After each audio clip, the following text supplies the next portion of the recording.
Balik sa GMA Regional TV Live, mga kapuso, sa mga motorcycle enthusiast diha.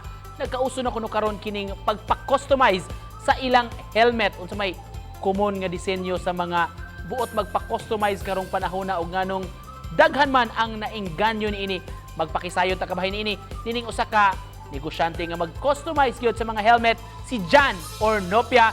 Mayong buntag, Sir Jan. Welcome sa GMA Regional TV Live.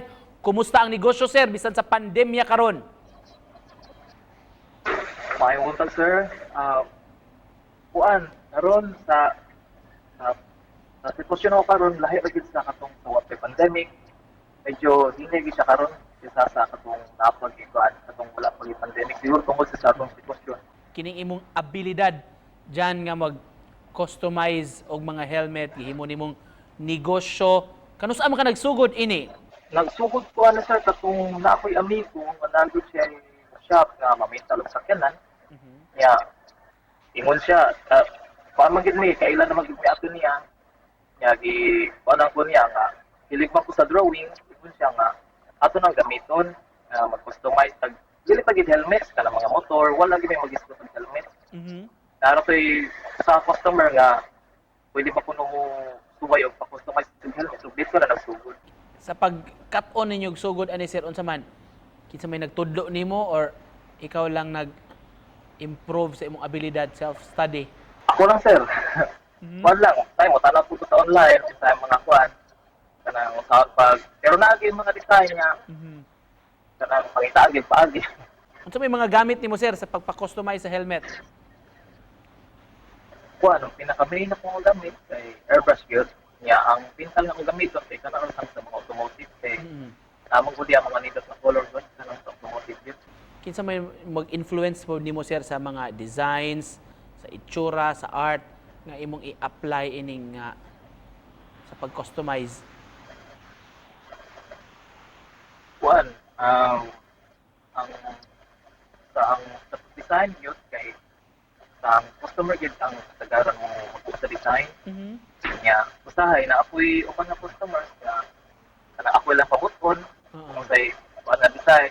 Unsay sagad, unsay common nga mga rason sir nganong magpa-customize og helmet imong mga customers? Ang kasagaran sir kay ang ilang helmet kay damage, na mga garas kanang mga agig kanang kuan, garasya nya. Gusto nila mabag-og balik.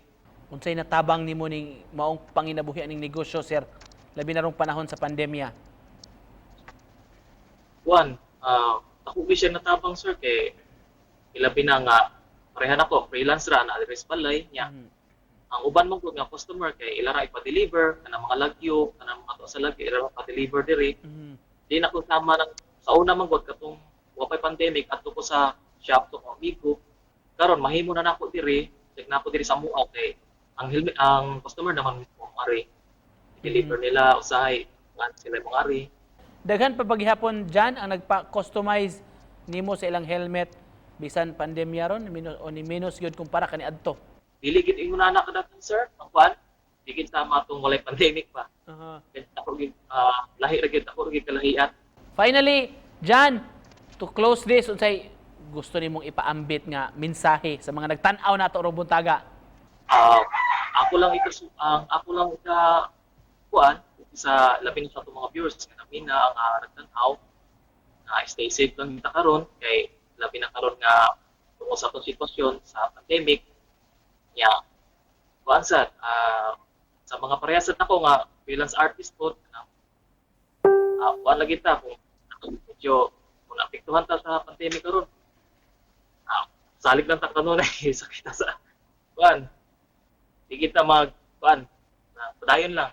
Alright, with that sir, magpasalamat may dako sa pag-uban nimo kanamo og pagpaambit og ideya alang sa atong mga viewers rong buntaga.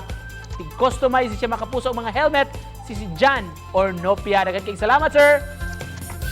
Salamat sir. Nagbuntag.